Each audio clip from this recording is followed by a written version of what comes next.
सर्वप्रथम शासनी स्वरूप परमात्मा श्रवण भगवान महावीर स्वामी जी के पावन श्री चरणों में वंदन नमन।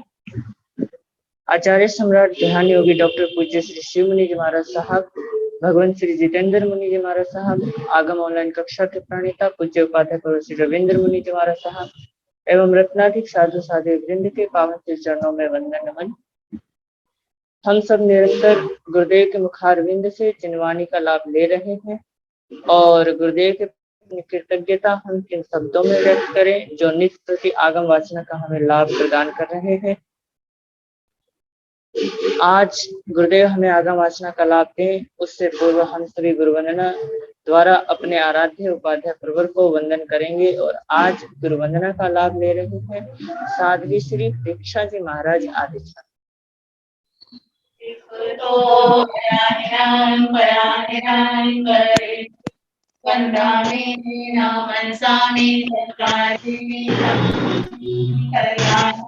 मंगलम देव्यां चेयं बद्वा स्वामी मते मनसामि पराधिनां करेमि वंदामि मनसामि सत्कारेमि संवारेमि कल्याणं मंगलम देव्यां चेयं बद्वा स्वामी मते मनसामि पराधिनां करेमि वंदामि मनसामि सत्कारेमि संवारेमि कल्याणं मंगलम देव्यां चेयं बद्वा स्वामी मते वंदामि। सुख साता गुरुजी, सुख साता है, सबको साता है। आचार्य सम्राट ध्यान योगी डॉक्टर पूज्य श्री शिव मुनि जी महाराज साहब के मंगल आशीर्वाद से और उपाध्याय पूर्वक पूज्य गुरुदेव श्री रविंद्र मुनि जी महाराज साहब के कुशल मार्गदर्शन में ऑनलाइन क्लासेस हमारी चल रही है और निरंतर आगम वासना हमारे परम श्रद्धेय गुरुदेव उपाध्याय पूर्वक हमें प्रदान कर रहे थे। ये आगम वासना निर्विघ्नता से चलती रहे, इसलिए प्रतिदिन साधु साध्वी वृंद द्वारा तपस्या चल रही है और आज जिनकी तपस्या है उनके नाम है उपाध्याय प्रवर अनियोग प्रवर्तक पूज्य श्री कन्हैया लाल जी महाराज साहब, कमल के शिष्य तपोधरी श्री संजय मुनि जी महाराज साहब का उपवास है। दिव्य साधिका श्री रश्मि जी महाराज की शिष्या डॉक्टर शिव प्रज्ञा जी महाराज, साध्वी श्री जगदीशमती जी महाराज की शिष्या दिव्य साधिका उपवर्तनी महासाध्वी श्री रमेश कुमारी जी महाराज, रोचन भास्कर महासाध्वी श्री संतोष कुमारी जी महाराज, तरुण तपस्विनी महासाध्वी श्री समाजी महाराज, नेपाल गौरव डॉक्टर पूजा ज्योति जी महाराज की शिष्या साध्वी पूनम जी महाराज साहब का व्रत है, साध्वी श्री करुणा जी महाराज, साध्वी श्री जया ज्योति जी महाराज, दिवाकर भारत साधिका महासाध्वी श्री शांता कुमारी जी महाराज की शिष्या तपस्विका मनीषा जी महाराज का आईमिल। इस तरह आज हमारे साध्वी वृंद द्वारा तपस्या चल रही है। तपस्या करने वाले सभी साधु साध्वी वृंद को मैं बहुत बहुत सुखसाता पूछता हूँ और उनकी तपस्या की अनुमोदना करता हूँ। अब मैं गुरुदेव आगम ज्ञाता आगम पुरुष उपाध्याय भगवान श्री जितेंद्र मुनि जी महाराज साहब से करबद्ध अनुरोध करूंगा कि हे गुरुदेव हे ज्ञानदाता ज्ञान वाणी का दान देकर हमें लाभान्वित करें। उपाध्याय भगवान श्री जितेंद्र मुनि जी महाराज।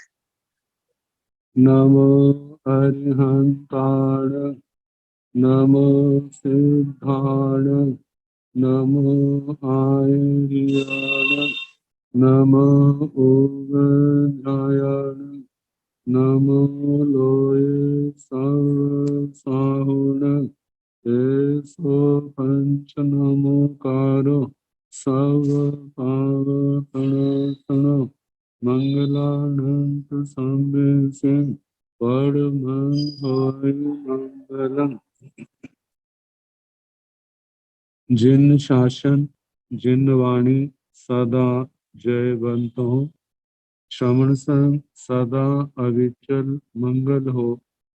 मुक्ति को प्राप्त श्रमण भगवान महावीर स्वामी, उनकी परम पावन कल्याणी भागवती वाणी वाचक्रम श्री इंद्र भूति गौतम आदि गंधर्व भगवत युग प्रधानाचार्य परम पूज्य श्री सुधर्मा स्वामी जी महाराज, उनकी परम पावन पाठ परंपरा वर्तमान आचार्य ध्यान योगी परम पूज्य श्री शिव मुनि जी महाराज एवं गुरुजन सबकी पावन चरण कूटों में मेरा अनंत अनंत बार वंदना नमस्कार। आगम परिषद में विराजमान वरिष्ठ मुनिराज, अन्य मुनिवृंद, परम आदरणीय भगवती स्वरूपा महासाधु श्री आचार्य सूत्र की वाचना प्रारंभ है। पांचवा प्रथम स्कंद का पांचवा अध्ययन और दूसरा उपदेशक जो समाप्ति की ओर है। ते सुपरि बुद्धम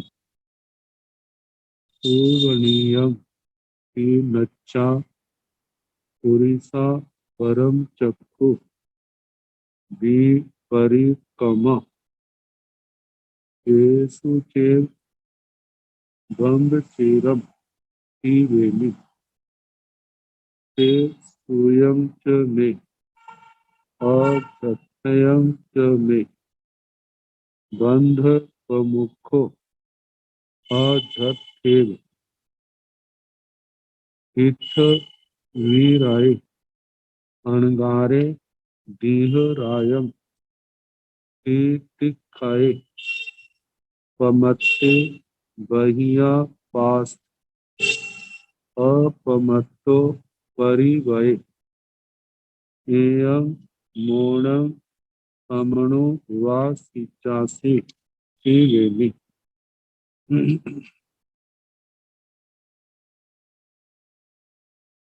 कहा से सुपरि बुद्ध सुगणीयंती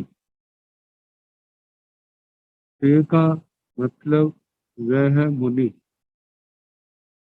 जो परिग्रह से मुक्त है। परिग्रह से मुक्त निर्ग्रंथ निर्ग्रंथी साधु साध्वी सुपरि बुद्धम जिन्होंने अपने गुरु जनों के चरणों में रह करके अच्छी तरह से ज्ञान सीखा है, पाया है, बोध प्राप्त किया है। सुगणीयंती सुगणीयम और उसको आचरण के रूप में लाया है। सुपनीतम सु का मतलब अच्छी प्रकार से, उपनीतम आत्मसात किया है। ज्ञान को भी आत्मसात किया है और उस ज्ञान को आचरण के रूप में भी लाए। तीन नच्चा ऐसा जान करके उड़ीसा परम चक्षु परिकमा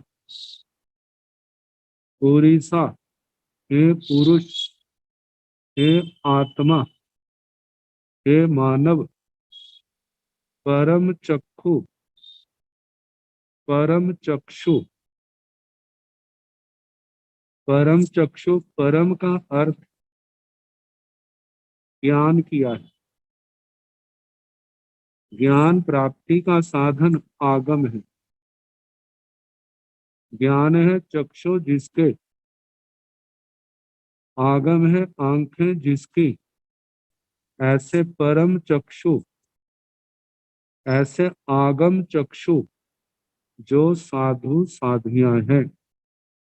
कहा विपरिकमा विपरिकमा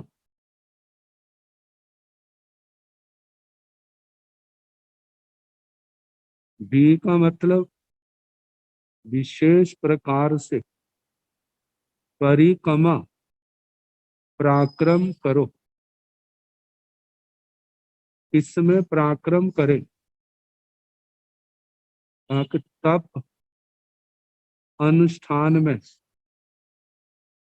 मतलब संयम में और तप में पराक्रम करे। क्योंकि जो संयम तप इसकी आराधना ही आत्मा को निर्मल करने वाली,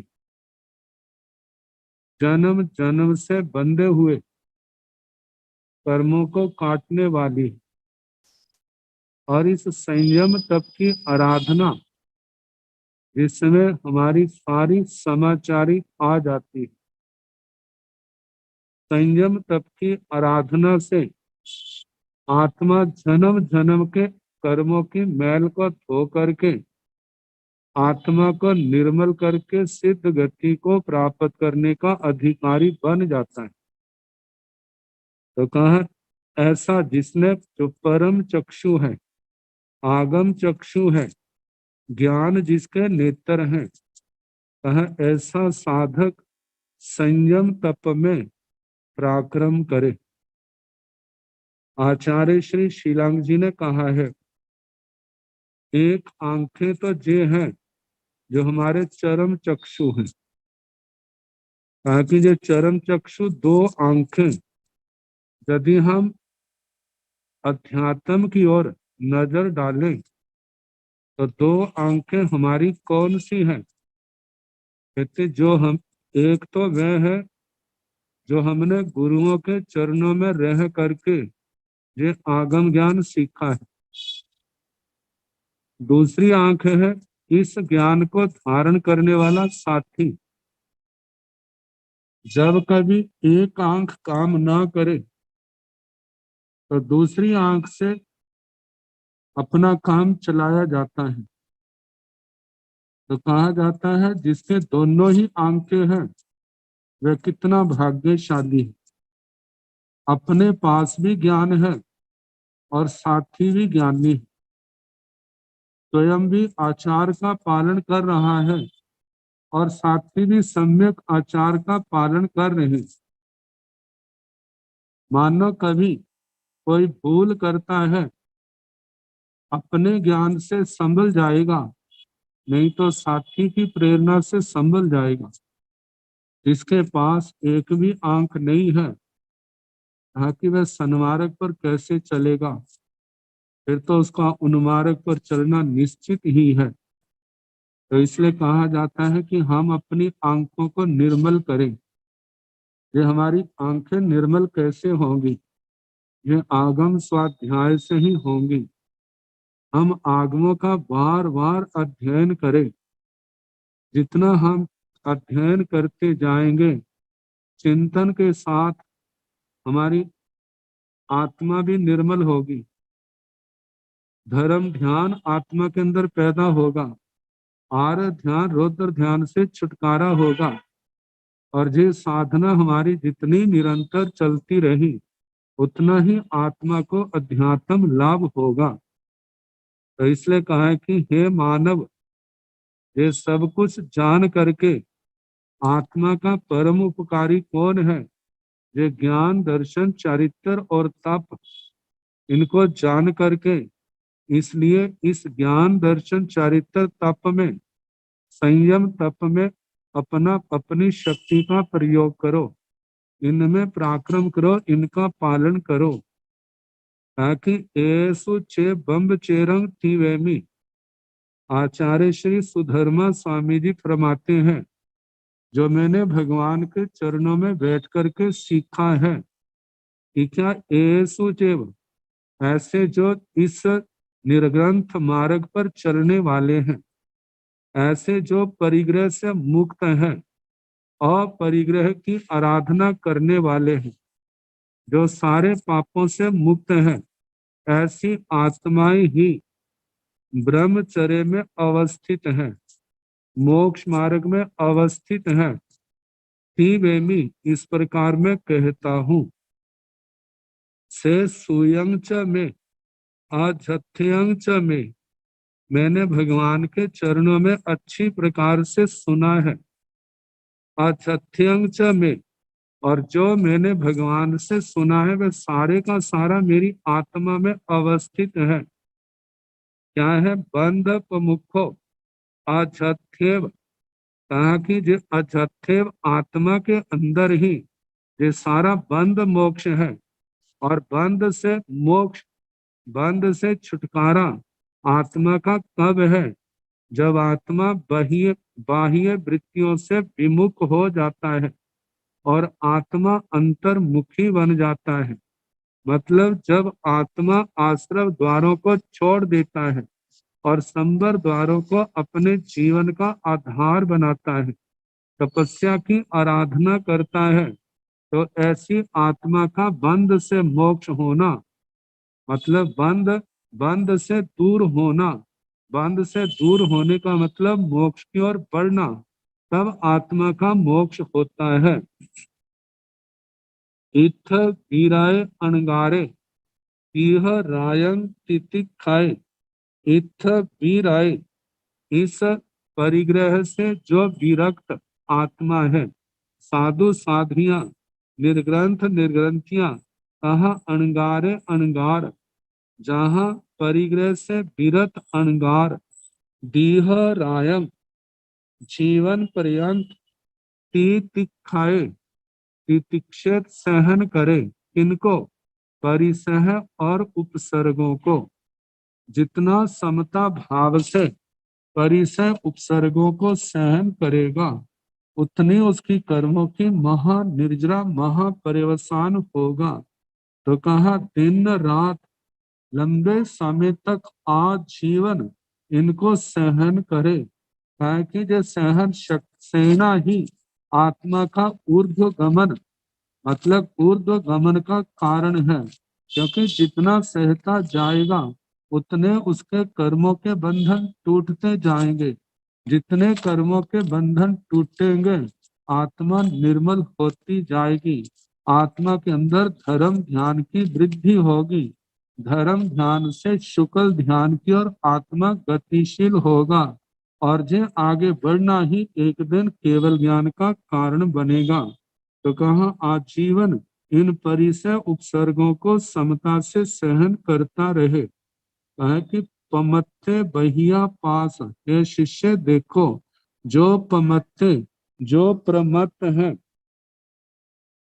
जो प्रमत्त है, बहिया पास, उनको आप देखो भी बाहर हैं।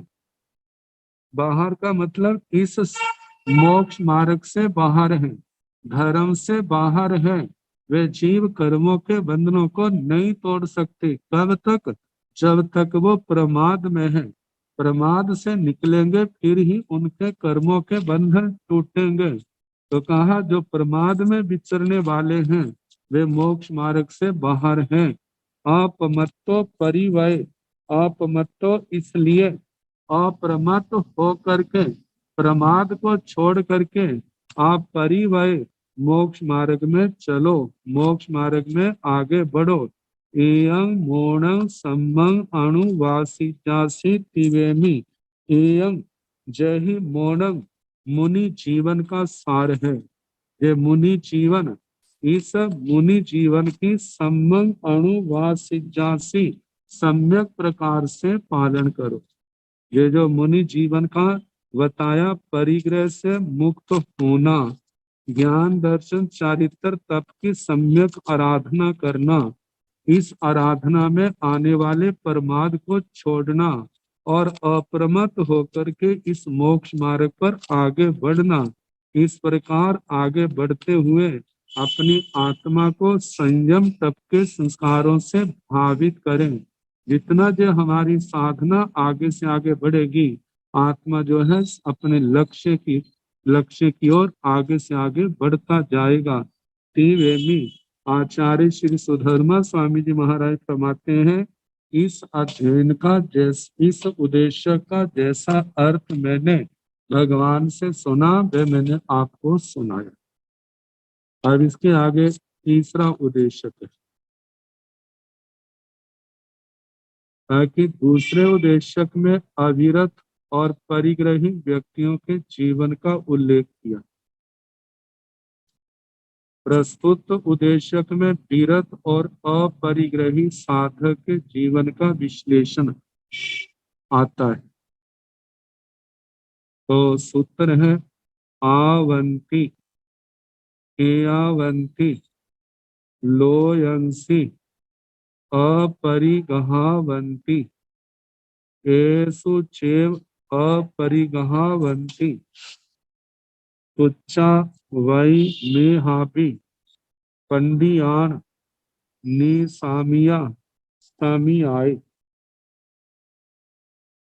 धम्मे आर्ये ही पवेये जहिथ मय संधि जोसिये एव मनथ संधि दुझोसय भवै तम्हा वेमि नो निहनिज वीर्यम आवंती केयावंती लोयंसी लोयंसी लोक में आवंती केयावंती जितने कितने भी अपरिगहावंती अपरिग्रही व्यक्ति है, परिग्रह का त्याग करने वाले। कहा एसु चैव अपरिगहावंती, एसु चैव इनमें जो अपरिगहावंती जिन्होंने परिग्रह को छोड़ दिया है, सुच्चा वही मेहावी पंडियाण कि मेहावी मेधावान बुद्धिमान पंडियाण वही सुच्चा पंडियान पंडितों के वही वचनों को सुच्चा सुन करके पंडितों के ज्ञानियों के वचनों को सुन करके निसामिया समी आए समभाव से निसामिया निशम्य हृदय में धारण करके हमें आर्य ही पवेये जे जो धर्म निर्ग्रंथ धर्म पवेये प्रवेदित है कहा गया है किनके द्वारा आर्य ही आर्य पुरुषों ने आर्य पुरुष जिनके मूल इस धर्म को प्रस्तुत करने वाले अरिहंत परमात्मा है, तीर्थंकर भगवान है, उनके द्वारा इस धर्म का वर्णन किया गया है। जहिथ मय संधि झोसिये, भगवान कहते हैं जह जैसे इथ, इत का मतलब जहां पर इस जिन शासन में इस सम्यक ज्ञान दर्शन चारित्र तप की आराधना में मैं मेरे द्वारा संधि जोशिये, संधि का मतलब मैंने कर्मों की संतति को संधि, जहां पर देखा जाए तो एक कर्म के साथ दूसरा कर्म जुड़ा है, दूसरे के साथ तीसरा जुड़ा है, चौथा जुड़ा है, ऐसे कैसे संतति प्रवाह बना हुआ है। और एक कर्म ही ने कितने कर्म है, एक एक वार में कितने ज्ञानावरणी कर्म का भी उदय है, दर्शनावरणी कर्म का भी उदय है, वेदनीय कर्म का भी उदय है, मोहनीय कर्म का भी उदय है। ऐसे आयु नाम गोत्र कर्म अंतराय कर्म कैसे जो लगातार हर समय ये उदय में है, कहा जाता है हर समय आठों कर्मों का उदय है और ये आत्मा उनको भोग रहा है। और ऐसे जब इकट्ठे कर्म चल रहे हैं जिनको आत्मा भोग रहा है, और ये कर्म भी कैसे हैं, एक कर्म समाप्त होता है, दूसरा कर्म और उदय में आ जाता है, फिर तीसरा कर्म उदय में आ जाता है। ऐसे ये परंपरा अनादि काल से चली आ रही है। तो कहा जाता है 8 कर्म तो हर समय उदय में है, और जो बंधन है 7 कर्म जो है आत्मा के तो हर समय चले रहते हैं। लेकिन एक कर्म जो आयु कर्म है जीवन में एक बार बनता है, जब वो आयु कर्म बनता है तब 8 कर्मों का बंद होता है, अन्यथा 7 का तो संसारी आत्मा का हर समय चलता ही रहता है। तो कहा इस प्रकार जहाँ जो कर्मों की संधि है, इस संधि को मतलब संधि वाले जे कर्म जो है मैं जोशिये मेरे द्वारा जिनको नष्ट किया गया है। कहा इस जिन शासन में ज्ञान दर्शन चारित्र तप की साधना में इस अपरिग्रह के अंदर रह करके आत्मा जो है सर्व संबर वह संबर निद्रा करता हुआ अपने कर्मों को नष्ट करता है। एवं जैसे जहाँ इस जिन शासन में कर्म क्षय किए जाते हैं अनर्थ अन्यत्र दूसरे शासनों में, दूसरे मतों में, दूसरे धर्मों में ऐसा जो है अन्य तीर्थियों के मतों में अनथ अन्यतर संधि दुजो साई, इस कर्म संतति को नष्ट करना जो है अत्यंत कठिन है, क्योंकि वहां पर इतना ज्ञान नहीं। भगवती सूत्र में सोचा केवली असोचा केवली के संबंध में कितना प्रसंग आता है। और दूसरा बताया है कि यदि गुण स्थानों की अपेक्षा से देखा जाए तो मिथ्यात्व में जो साधना करने वाला है और एक अविरति सम्यक दृष्टि साधक है, उनका आपस में कितना अंतर है। आचार्य श्री भद्रबाहु स्वामी जी के शब्दों में जंग अन्नाणी कम्मं खवई बहुआहि वास कोड़ी तन्नाणी तीहि गुत्तो खवई उसास मित्रेण। कि जो अज्ञानी नारकी जीव है, जो अज्ञानी जीव है, जितने कर्मों को वह करोड़ों वर्षों में क्षय करता है, उतने कर्मों को 3 गुप्तियों से गुप्त 5 समितियों का पालन करने वाला एक ज्ञानी व्यक्ति जो है, वो एक श्वासोश्वास मात्र इतने समय के अंदर क्षय कर देता है। तो कहा जाता है इस वीतराग मार्ग में विवेक का अत्यंत उपदेश होने के कारण जब साधक उसके अनुसार चलता है तो कैसे कर्मों के तलिक उखड़ते जाते हैं और समता से सहन करता हुआ आगे बढ़ता जाता है। लेकिन ऐसा परम उपदेश जो है अन्य मतों के अंदर ऐसा सुलभ नहीं है। तो इसलिए कहा जाता है कर्म जहाँ पर जैसे नष्ट होते हैं ऐसे अन्यत्र नहीं देखने में आते। तम्हा वेमी, इसलिए मैं कहता हूँ लो निहनिच वीर्यम, हे आत्मा अपनी शक्ति का गोपन मत करो, अपनी शक्ति को छिपाओ नहीं। जितनी आपके अंदर शक्ति है उसको संयम और तप की आराधना में लगाओ, क्योंकि जितना शक्ति का प्रयोग आत्मा की शक्ति का प्रयोग संयम तप की आराधना में किया जाएगा उतना आत्मा का लाभ होगा। और जितना हम शक्ति को छिपाएंगे, इसका संयम तप में प्रयोग नहीं करेंगे तो उसका नुकसान इस आत्मा को ही उठाना पड़ेगा। कहा आज तुझे एहसास नहीं होता, जब समय निकल जाएगा देखेगा जिन्होंने जो अप्रमत्त साधक कहाँ कहाँ पहुंच रहे हैं और मैं पीछे क्यों रह रहा हूँ, ये प्रमत्त व्यक्ति की दशा। तो कहा जब उनको देखेगा और अपने जीवन को देखेगा तो अपने पर आंसू ही बहाएगा कि जैसे साधन इनको मिले थे ऐसे साधन मेरे को भी मिले थे, लेकिन मैंने प्रमाद में रह करके विषयों के अंदर मूर्छित होने के कारण से मैंने ऐसा धर्म लाभ नहीं लिया। ना मैंने शास्त्र स्वाध्याय पाला, ना शुद्ध संयम पाला, ना लंबे समय के लिए संयम पाला, और उसके बाद फिर पश्चाताप ही रहता है। तो भगवान का प्रमाण है कि आपको ऐसा पश्चाताप ना करना पड़े, इसलिए समय रहते ही आप ऐसा संयम तप की आराधना का कार्य कर जाओ कि आपको पश्चाताप की अग्नि में फिर जलना नहीं पड़ेगा। तो इसलिए कहा जा रहा है तम्हा बेमी नो निहनिज वीर्यं, इसलिए मैं कहता हूँ अपनी शक्ति को छिपाओ नहीं, जितनी आपको शक्ति मिली है उसको संयम तप की आराधना में लगाओ। आगे बताया है जे पुप्पू ठाई नो पच्छा निवाई, जे पुप्पू ठाई पच्छा निवाई, जे नो पुप्पू ठाई नो पच्छा निवाई, सो भी तारी सिए सिया, जे परिणाय लोग मन में से अंती। है कि कितने एक साधक इस संसार में हमारे देखने में आ जाते हैं।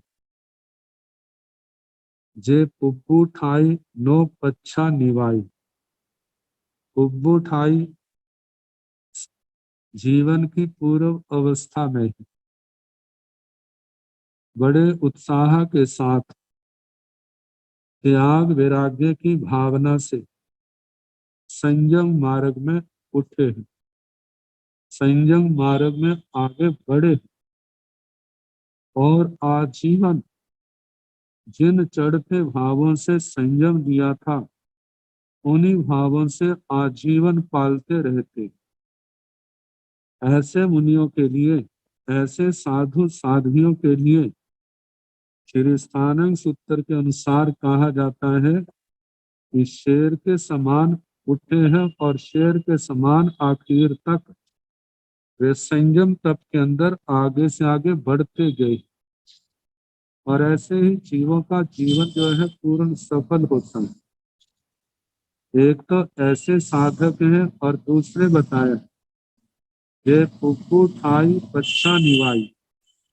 पहले तो बड़े उत्साह से संयम मार्ग में आगे बढ़े थे, लेकिन बाद में प्रगाढ़ कर्मों के उदय से ऐसा जीवन में प्रमाद आया कि उसका सारा साधना का जीवन जो है बिखर गया, नष्ट हो गया, साधना के मार्ग से पतित हो गया।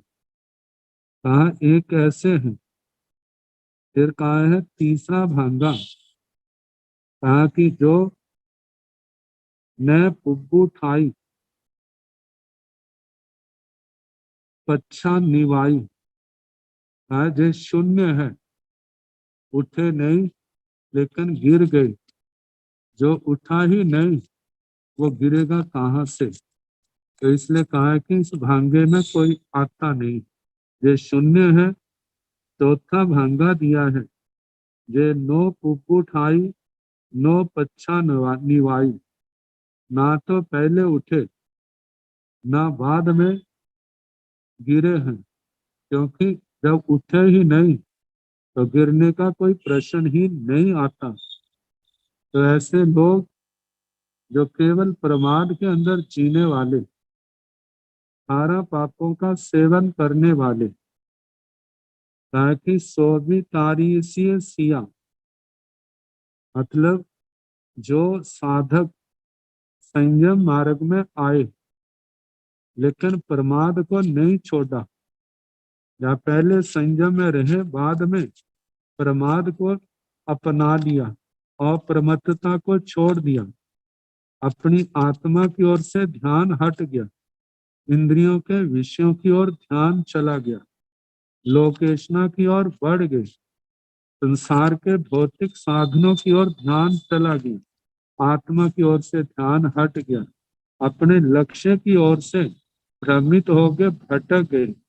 तो कहा सो भी ऐसे जो है तारीसीय सिया, तारीसीय का मतलब वे भी गृहस्थों के समान है।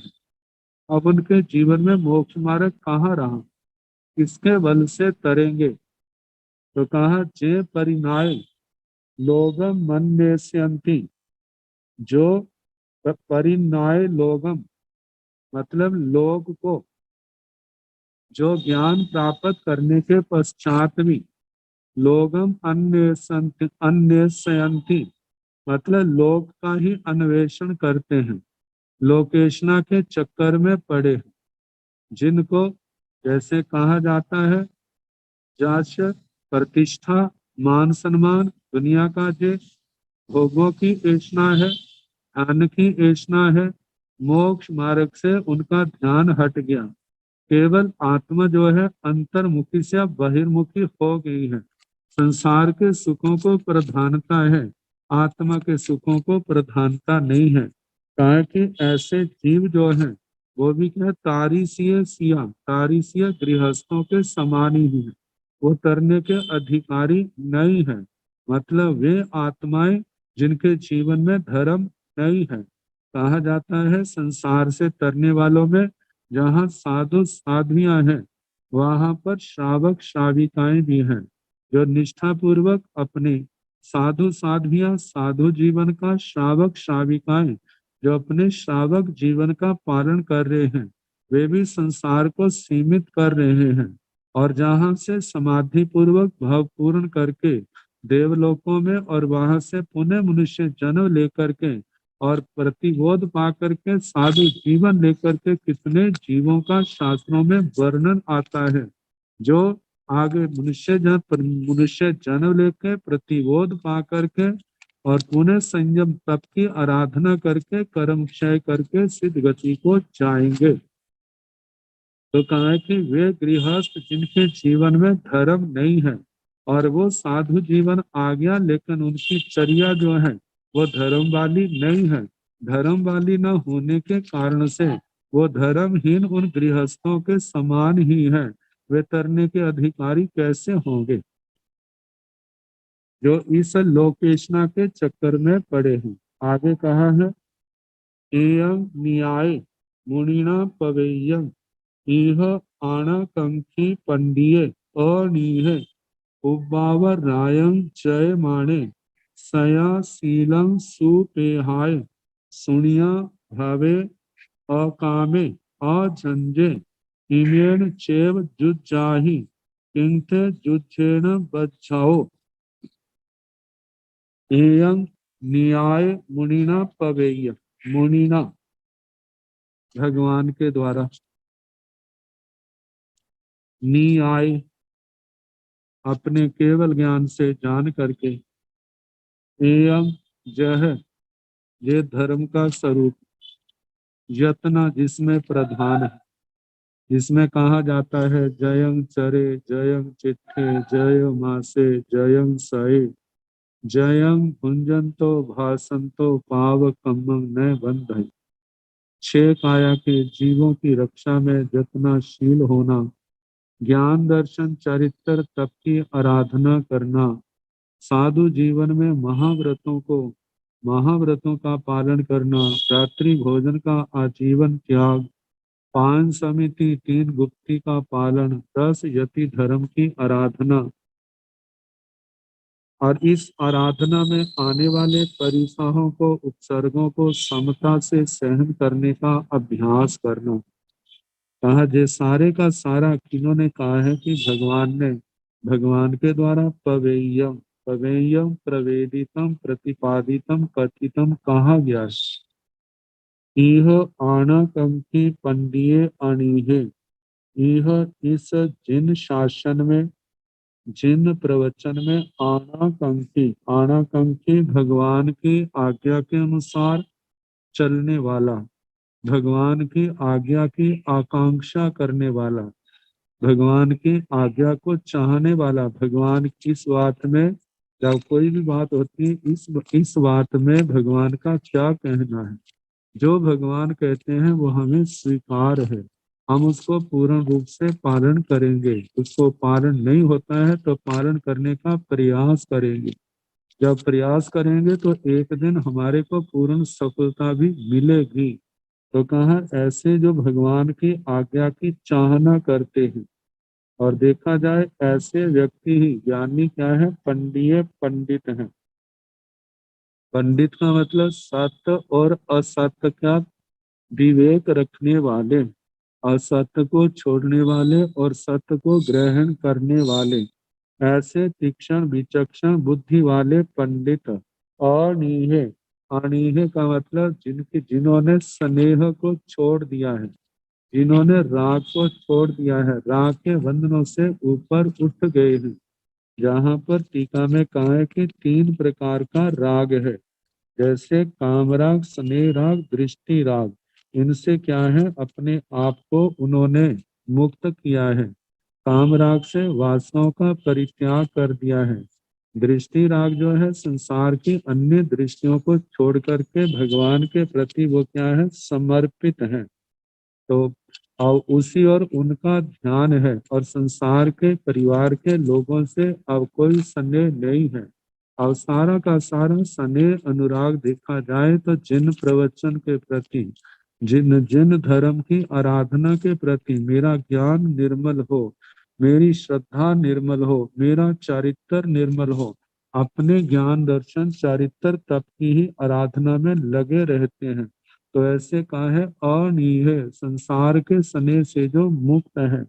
पुब्बावर रायं जय माणे, पूरब और अपर, पूरब का मतलब रायं रात्रि, रात्रि के पहले हिस्से में और रात्रि के अंतिम हिस्से में जो जय माणे यत्न करने वाले हैं, मतलब इसमें स्वाध्याय ध्यान आदि करने वाले, संयम की आराधना तो है ही, लेकिन जाग करके अपना जो सीखा है उसकी परिवर्तना करना, जैसे वाचना पृछना परिवर्तना अनुप्रेक्षा धर्म कथा, इसमें लगे हुए हैं, या ध्यान में लगे हुए हैं, अनुप्रेक्षा कर रहे हैं, रात्रि के प्रथम 3 हिस्से कर दे तो उन 3 हिस्सों में पहले पहले भाग में भी धर्म आराधना और बीच में निद्रा के बोझ को हल्का करना और अंतिम जो तीसरा हिस्सा है उसमें फिर अपने समय पर उठ करके धर्म की आराधना करते हैं।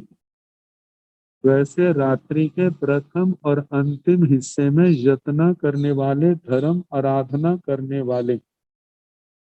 तो आगे का है सया शीलम सुपेहाय सुनिया भवे अकामे अजंजे। ताकि सया शीलम, सया का मतलब सदा, शीलम शील का, सुपेहाय अच्छी प्रकार से विचार करके, सुनिया उसको सुन करके, मतलब के जे सुनना शील के संबंध में, धर्म के संबंध में, इसका इसका क्या गौरव है, क्या महत्व है। और इसकी और दूसरी ओर जो अशील है, जो दुराचार है, दुष्ट आचार है, उसके संबंध में भी सुना, उसका कितना दुष्परिणाम है। तो इन सबको जान करके मतलब के कुशील का परित्याग करना और सुशील को जो है उसको अपने जीवन का अभिन्न अंग बनाना। और ऐसा करके भवे अकामे, आत्मा कैसा भवे बने, अकामे जितनी संसार की चाहनाएं हैं उनका परित्याग कर दे। कामे इच्छाएं, इच्छाएं चाहे वो इस शब्द रूप गंध रस स्पर्श से संबंधित है, जब वासना से संबंधित, चौथे अवरत से संबंधी है। कहा जितनी भी इच्छाएं हैं इन सब का परित्याग करे तभी जो आत्मा अकाम बनेगा।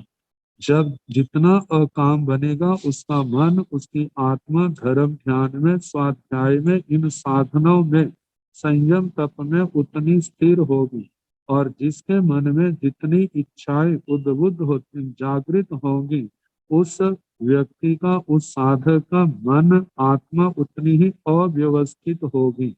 तो कहा है कि इन कामनाओं का सर्वथा त्याग करना। आगे कहा अझंझे, जब आत्मा काम वासना, काम का, इच्छाओं का परित्याग कर देता है तो उसका जीवन शांत बन जाता है। तो कहा कि अझंझे, जिसके जीवन में किसी प्रकार की असमाधि और शांति के कारण नहीं रहे हैं। क्योंकि जब संसार में कुछ चाहिए ही नहीं तो फिर वो दुनिया के व्यर्थ के झंझटों में नहीं पड़ता। उसका एक एक क्षण जो है संयम तप की, धर्म ध्यान की आराधना में जाता है। तो ऐसा जो झंझा से, उलझनों से जो मुक्त है, उस ऐसी आत्मा के लिए निर्देश दिया है ईमेण चैव जुच्छाही।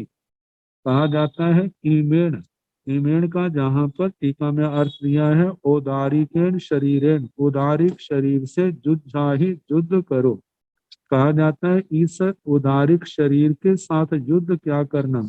ये उदारिक शरीर तो हमारा सहयोगी है, इस उदारिक शरीर का सहयोग लेकर के हमें कार्बन शरीर के साथ युद्ध करना है। कार्बन शरीर जो हमारी आत्मा के अंदर जमा हुआ है उसको उखाड़ना है और इस मलिनता को आत्मा से दूर करना है। एक कर्म ऐसे हैं जो अपने आप उदय में आते हैं, एक कर्म ऐसे हैं जिनको उदय में लाया जाता है।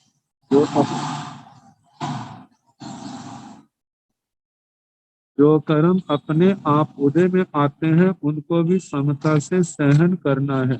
लेकिन जो कर्म अभी जमे हैं, उनके उदय का समय नहीं आया, तो अपने बल पराक्रम से परिसर उत्सर्गों को सहते हुए उनकी उदीरना करनी और उदीरना के द्वारा उदय में ला करके उनको समता से सह करके उनको नष्ट करना है। तो कहा कि जो उदारिक शरीर जो है जो हमारा सहयोगी है, इसके माध्यम से हम क्या करें, ज्यादा से ज्यादा साधना करें। ये हमारे संयम में भी सहयोगी है और तपस्या में भी सहयोगी है। और जितनी भी धर्म क्रियाएं हैं उनमें इस उदारिक शरीर के माध्यम से उस कार्बन शरीर को नष्ट किया जाए। कहा उससे युद्ध किया जाए। किंतु युद्धेन बद्धौ, बाहर के युद्ध से आपको क्या लेना है। बाहर का युद्ध जो है दूसरे लोगों के साथ जो कषायों के, विकारों के कारण से होता है। कहा उस युद्ध में पड़ोगे तो उसमें तो अपना ही कार्बन शरीर मजबूत होगा। कर्मों का खजाना बढ़ता जाएगा और उसका सामना करना आत्मा के लिए आसान नहीं होगा। तो इसलिए कहा जाता है बाहर के लोगों के संघर्ष को छोड़ करके, जो बाहर के लोगों से संघर्ष है उसका परित्याग करके ये जो हमारे अंदर कर्म बैठे हैं इनके साथ संघर्ष करना है और इस संघर्ष में इनको पराजित करना है। इनके ऊपर हम इनको पराजित करते हैं तो इनके पराजित करने के बाद जो हमारी जीत होगी वो सच्ची होगी और वह शाश्वत होगी। और ये जीत जो है बैर बंद को जन्म नहीं देती। बाहर की जीत जो है वह तो बैर को बढ़ाने वाली है। कहा जाता है उसमें पराजित हो जाओ तो भी बैर बढ़ेगा और यदि हम जीत भी जाए बाहर के युद्ध में तो दूसरे के मन में बैर बढ़ेगा और वो शांति से नहीं बैठेगा, हर समय बदले की भावना में रहेगा। लेकिन ये धर्म क्षेत्र में ये युद्ध है कर्मों के साथ, जहाँ पर किसी व्यक्ति के साथ वैर नहीं है, जहाँ तो जितने जितने कर्म कटते जाते हैं उतना उतना समाधि भाव बढ़ता जाता है। इसलिए उत्तराध्ययन सूत्र के 9वें अध्ययन में नवी पवज्जा के अंदर कहा है कि बाह्य विजय की अपेक्षा जो अंतर विजय है, ये जो आत्म विजय है, ये सर्वश्रेष्ठ है। तो इसलिए कहा जाता है कि बाहर के युद्ध से क्या लेना, मतलब बाहर के युद्ध को छोड़ दो और अपने इस अंतर के युद्ध को अपनाओ और इसमें कार्बन शरीर को समाप्त करो, कर्मों के बंधनों को काटो, आत्मा को निर्मल करो, बंधनों से मुक्त होकर के आत्मा सिद्ध गति की अधिकारी बने।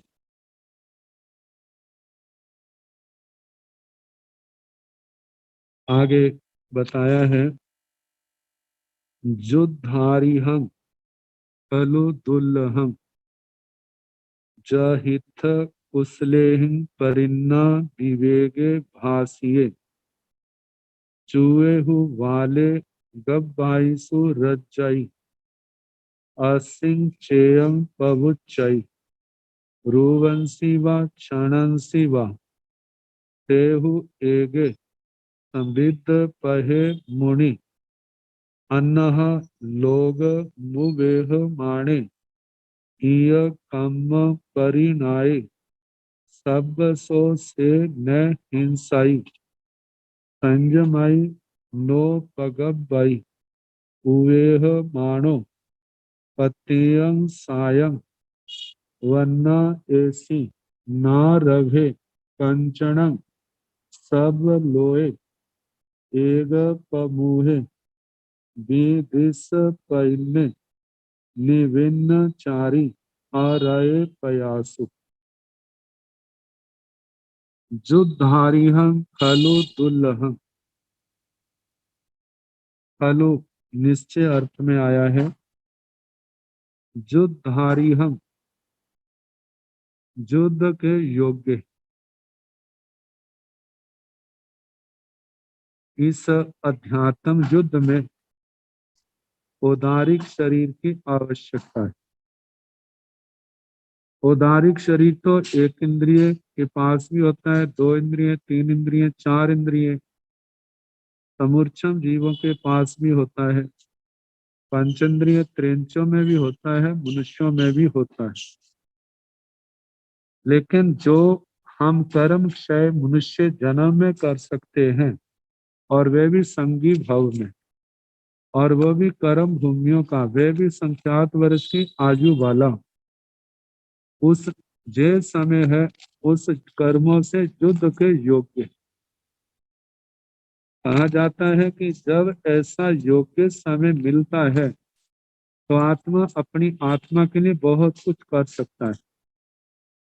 तो कहा जाए कर्मों से युद्ध के योग्य समय जो है ये दुर्लभ, ये बड़ा दुर्लभ है। जाहिथ कुशलेहिं परिन्ना विवेगे भासी। जाहिथ जैसे, जह जहाँ, जैसे, इत्थ इस संसार में, कुशलेहिं कुशल पुरुषों के द्वारा, तीर्थंकर भगवंतों के द्वारा परिन्ना विवेगे प्रज्ञा विवेक भाष्य भाषित है। जैसे उन्होंने विवेक का उपदेश दिया और उन्होंने कहा है चूहे हु वाले गब्भाइसु रज्जई। जो व्यक्ति बाल है अज्ञानी है, जो इंद्रियों के विषयों की दलदल में फंसे हैं, संसार के काम भोगों की दलदल में फंसे होने के कारण से वे 18 पापों का आचरण करते हैं। और 18 पापों का आचरण करने के कारण से वे क्या है, बाल हैं अज्ञानी। और ऐसे जीव जो है गब्बाइसु रज्जई। गब्बाइसु मतलब के जन्म मरण, गर्भ आदि अवस्था में गर्भ में आते हैं, जन्म लेते हैं, उस समय तक आयु कर्म जैसा है उसके अनुसार जीवन जीते हैं और 18 पापों का भोगों की दलदल में फंसे हुए अपना जीवन व्यतीत कर देते हैं। फिर अपनी आत्मा को भारी करते हैं, फिर समय आने पर काल कर जाते हैं, फिर ऐसे निकृष्ट स्थानों पर जन्म होता जाता है और अपने कर्म अच्छे ना होने के कारण से नाना प्रकार के कष्टों का दुखों का सामना करना पड़ता है। और जिसके कारण से हर समय परेशान, आरत ध्यान में, रौद्र ध्यान में, पूर्व के कर्म भोगे नहीं जाते और आगे के लिए नए कर्म बांधते जाते हैं। तो कैसा ये जन्म मरण है संसार का, कितना विचित्र खेल है। कहे कि असिंग चे पबुच्चय, इस अरहत प्रवचन में, जिन शासन में, इस निर्ग्रंथ प्रवचन में जो कहा जाता है रूपंसी व क्षणंसी व रूपंसी, रूप में रूप एक आयक, लेकिन इसके साथ जो 4 विषय और हैं, शब्द रूप गंध रस स्पर्श, इनमें। और क्षणन सिवा, क्षण का मतलब हिंसा है, जहाँ एक पाप का वर्ण किया है लेकिन इसके साथ शेष सारों का भी ग्रहण कर लेना। कहा कि इनमें रहने वाला जीव जो है कैसे संसार के अंदर भटकता है, इतने कभी नरक में, कभी त्रियंच में, मानव देव गति मनुष्य गति में भी गया है। कर्म अच्छे न होने के कारण से वहां पर भी, अब यदि मनुष्य है तो रोगों से घिरा रहता है, पराधीनता से घिरा रहता है, संसारी चिंताओं से घिरा रहता है, जिसके कारण से उसको कोई शांति के सुख के क्षण नहीं आते। मानो देव गति में भी गया है तो वहां पर भी पराधीनता का ही सामना करना पड़ता है, नाना प्रकार के दुखों का सामना करना पड़ता है। पुण्य प्रबल न होने के कारण से, कुसंस्कार होने के कारण से बार बार गलतियां होती हैं और जिनके अधीन है उनके द्वारा उनकी प्रताड़ना को बार बार सहना पड़ता है। तो कहा जाता है ऐसे जीवों में शांति कहाँ है, कैसे उनका जीवन व्यतीत होता है दुखों के अंदर। सेहु एगे संविद्ध पहे मुनि, सेहु वह एगे एक मुनि, मुनि कैसा, संविद्ध पहे ऐसा विवेकशील जिसके सामने मोक्ष आगे, संविद्ध पहे जिसने मोक्ष मार्ग को अपने सन्मुख किया है, मोक्ष मार्ग को अपना उसके उस मार्ग पर चल रहा है, ताकि इस मोक्ष मार्ग पर चलेंगे तो आत्मा का कल्याण है।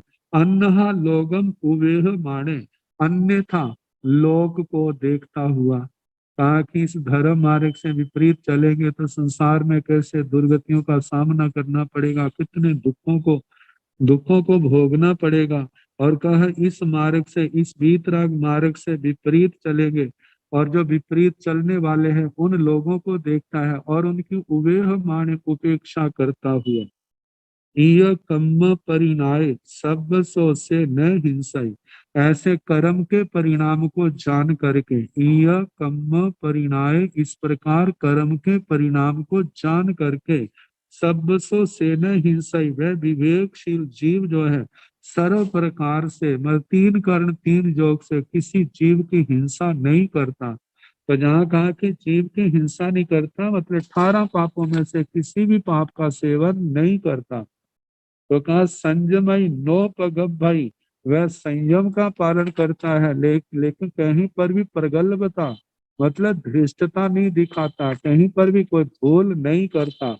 उवेह मानो प्रत्येक सायं, जे देखता हुआ संसार में प्रत्येक जीव को साता अच्छी लगती है और साता किसी को भी अच्छी नहीं लगती, इस बात को जानता हुआ। वन्ना ऐसी, वन्ना वर्ण का ऐसी, वर्ण को चाहने वाला, वर्ण एक जश प्रतिष्ठा होती है, एक जश प्रतिष्ठा लौकिक है जो संसारी आरंभ समारंभ के कार्यों से मिलती है, लेकिन एक ऐसी जस प्रतिष्ठा है जो विशुद्ध संयम पालन करने से होती है।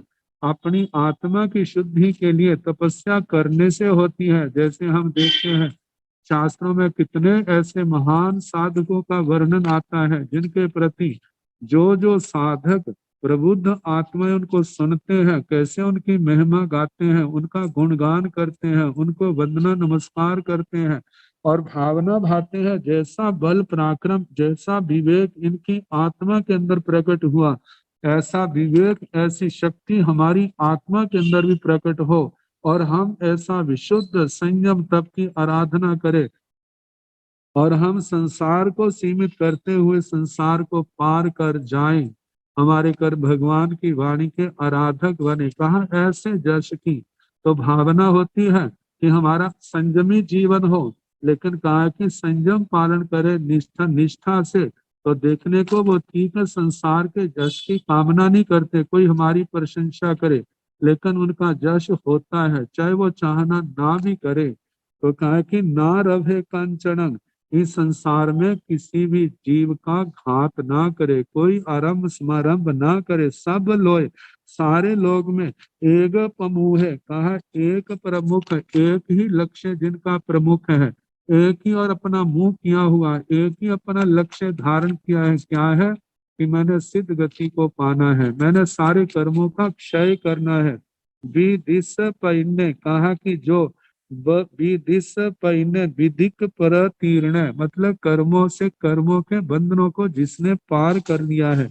निविन्न चारी, निविन्न चारी मतलब संयम का पालन करना है, वो किसी संसार की इच्छा को लेकर के नहीं। निर्विन्न, निर्विन्न का मतलब विरक्त है, संसार के काम भोगों की कोई चाहना नहीं है। अरय प्रयासों, कहा जाता है साधक के लिए, मुमुक्षु आत्मा के लिए सबसे बड़ी रुकावट जो है, तो जहां पर कहा जाता है तो रुकावट अपने मोनी कर्म के कारण से आती है, लेकिन बाहर का निमित्त है। भाइयों के लिए बहनों का निमित्त आता है, बहनों के लिए भाइयों का निमित्त आता है, लेकिन कहा इन सब के प्रति जो अपने विपरीत लिंगी हैं उनके प्रति अरत है, उनके प्रति किसी प्रकार का रति भाव नहीं है, बस केवल एक चाहना है। हमने इन सब से ऊपर उठ करके अपने लक्ष्य सिद्ध गति को पाना है। वो कैसे होगा? वह संयम तप की विशुद्ध आराधना साधना से होगा। तो इस प्रकार इस मोक्ष मार्ग पर निरंतर आगे बढ़ते हैं। अब इसके आगे जो और वर्णन आएगा कल जैसे समय होगा उसके अनुसार सुनाने का प्रयास किया जाएगा। नमो अरिहंताण, नमो सिद्धाण, नमो आयर्याण, नमो ओवध्यायाण, नमो लोये संसाहुण, एसो पंच नमोकारो सब भाव प्रणासनो, मंगलानंत संवेशी परमं हवै मंगलम।